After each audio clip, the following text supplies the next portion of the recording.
All right, good afternoon. Welcome back to the interview room here at Rocket Arena and the 2025 NCAA Tournament. We're joined now by the Alabama Crimson Tide, 90-81 winners over the Robert Morris Colonials to advance to the second round. Please remember to silence your cell phones as a courtesy to the team members and other media in the room. When you're asked to, please raise your hand to ask a question. We'll bring a microphone to you. We have mic holders on either side. And when you do ask a question, please introduce yourself and your media affiliation. And a reminder that there is no recording of press conferences throughout the NCAA tournament. Coach, congrats on the win. If you wouldn't mind starting us out with an opening statement, we'll then open up to questions for the players. Yeah, I thought Robert Morris played hard.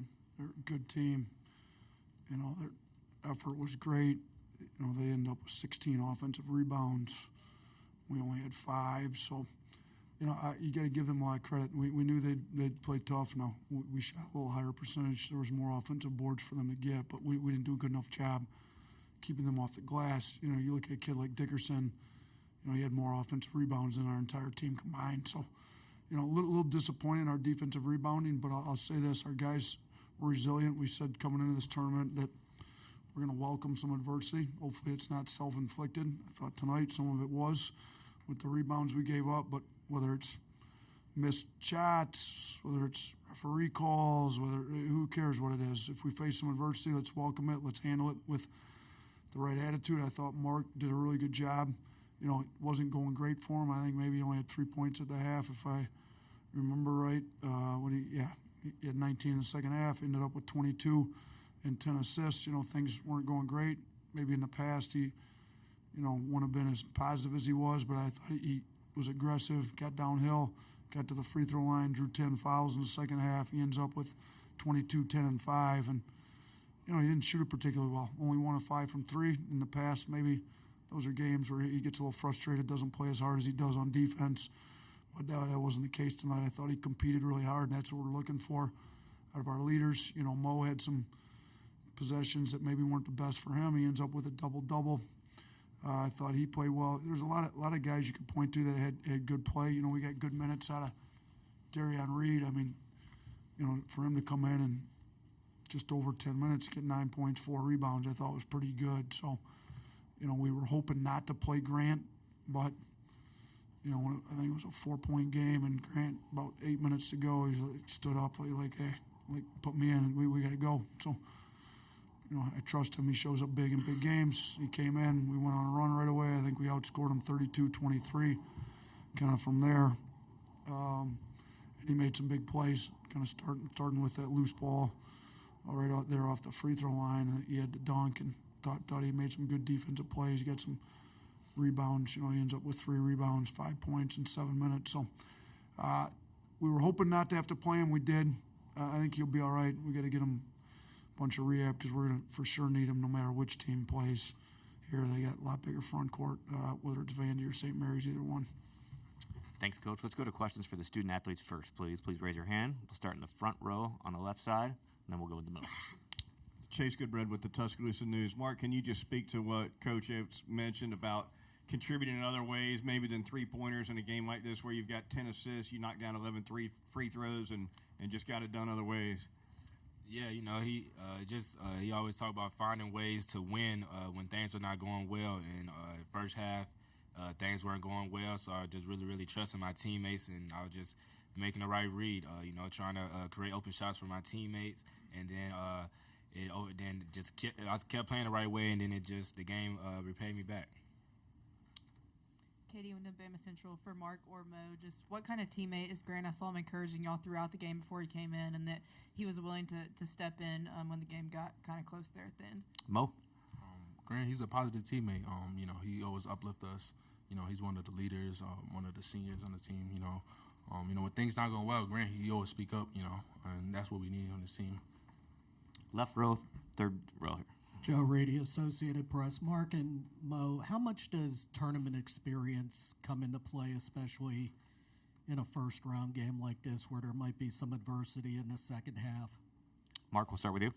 Yeah, you know, the game, as it got down the wire, you know, it started getting loud in there, and we know we had a lot of experience of that last year, so I think we showed our composure and resiliency of not getting too high, not getting too low, and we just stayed level-headed throughout the whole game. Mo, you want to add to that? Yeah, we've been here before. We've been in these positions all season and last year.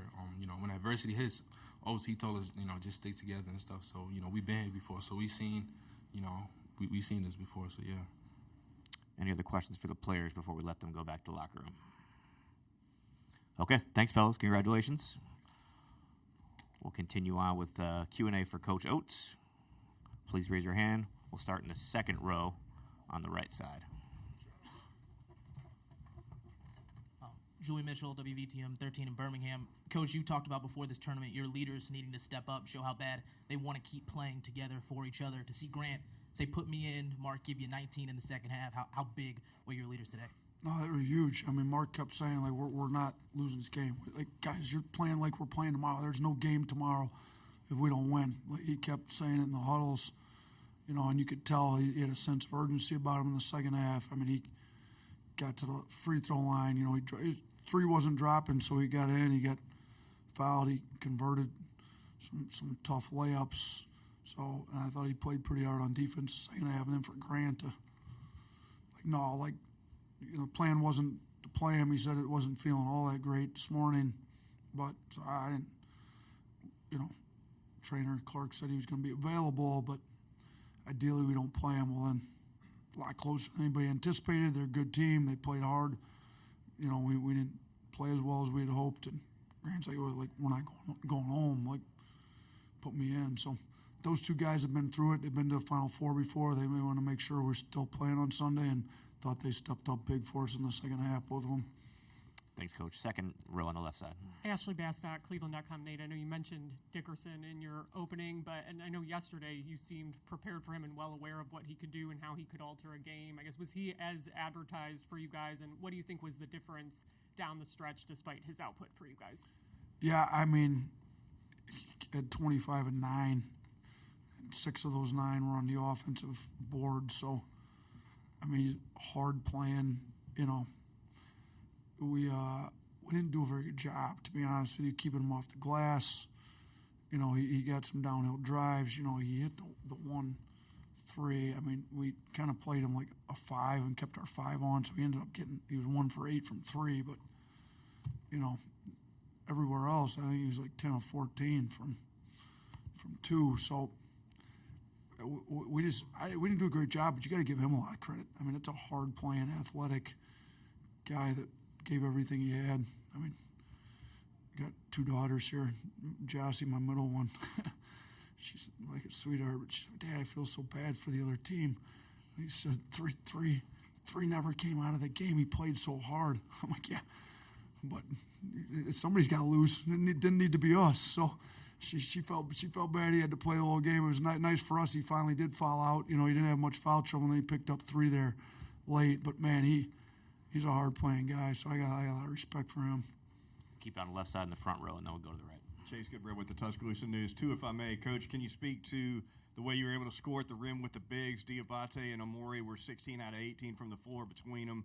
And then the second question, can you tell us exactly what point in the game Nelson told you to put him in?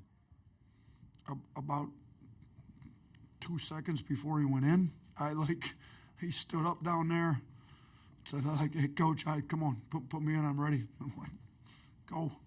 It wasn't going well, and I could see just by that look on his face, you put me in, I'm going to make some stuff happen. So I trust him. Been through a lot of games with him. He's won a lot of games here. So, yeah. And then I thought our front court did a good job converting off the guy. We ended up with 25 assists. It's a program record for the NCAA tournament. So, I felt like our pick and roll offense could get the roller behind their ball screen defense. I thought we did a good job of that early. We probably should have stayed in it more. Mark kept just saying, playing more pick and rolls, get more pick and rolls. He did a good job. I thought LeBaron did a good job. LeBaron has 8 assists, no turnovers. Mark has 10 assists. The 2 of them have 18 assists, 3 turnovers combined. That's pretty good out of your 2 starting guards. So, I thought they did a good job finding the bigs. Cliff did a great job finishing. Dioubate as usual, does a good job finishing. Both those guys are good finishers, but we needed all those points. So, is more mowing the second half, Cliff in the first half, but we needed both of them to play big for us. Back to the front row. Katie and Bama Central. Nate, you talked in your opening about how they had 16 offensive boards compared to y'all's 5. Just what are the bigs, the guards, everyone going to need to do on the glass moving forward if y'all going to have success in the tournament? I mean, Vanderbilt plays hard. We've played them before. They can get there and cause problems. And St. Mary's is huge in the interior. Like we got to be better. I mean, I'm going through circling everybody on the front court that had 0 boards. Like, and there's, I got 4 guys that play the 4 and 5 for the most part that came up with a 0 tonight. That's not good enough. We got to do better. And then on the other end, we got box out. Like, we got to go hit somebody when a shot goes up and go get it. I mean, this is stuff we've been stressing and we're more than capable of when we played some of the best rebounding teams in the country. Houston, Texas A&M, Mississippi State's been traditionally great on the glass. We've out-rebounded them. So we keep saying it. It's like when we know we need to do it, we do it at a high level. Why? We tried to stress we need to do it tonight. We got out-rebounded by Robert Morris. So, these guys got to step up every game because if we continue to let this happen, we won't be playing for too much longer. Second row, coach, on the right side. Colin Beasley, Pittsburgh Post-Gazette. Coach, was there anything Robert Morris did to surprise you guys? Like, it seemed at some points like maybe your guys overlooked Robert Morris a little bit. I mean, I would hope our guys are mature enough not to overlook him, but I do agree with you that based on the energy, when the game got tight in the second half and the energy previous to that, it wasn't quite the same. And I think maybe jumping on them early, getting up 10 right out of the gate, maybe they thought it was going to be easy. You try to tell them. I mean, I try to explain to them. I was in the MAC for 6 years. We went to 4 tournaments when I was there, 3 as a head coach. Like, I told them what our mentality was. Like, they got nothing to lose. Like, they're out there playing with house money, if you will. Like they're playing free. They're letting it go. They're having fun. Like we can't let a team and we're a better team. We know that. Obviously, we're 2 seed, they're 15, but better teams don't always win if they don't play harder than the other team. So we told them that. I think Mark got a sense of urgency about him. Shoot, they took the lead on us in the second half. I mean, with about 7 to go or whatever it was. So, you got to give them a lot of credit. I mean, we tried to tell our guys how good this team is and what, there's 15 speed 2s, not just once or twice, multiple times, 16s that beat 1s now. It's, we got to come ready to go. I guess the good thing is there won't be anybody ranked lower than a 10, I don't think, moving forward. And all these guys, I mean, St. Mary's a really good team. We've already played Vandy. They played in the SEC, best conference in the country this year. So I hope we don't overlook anybody. I'm disappointed with the effort at times.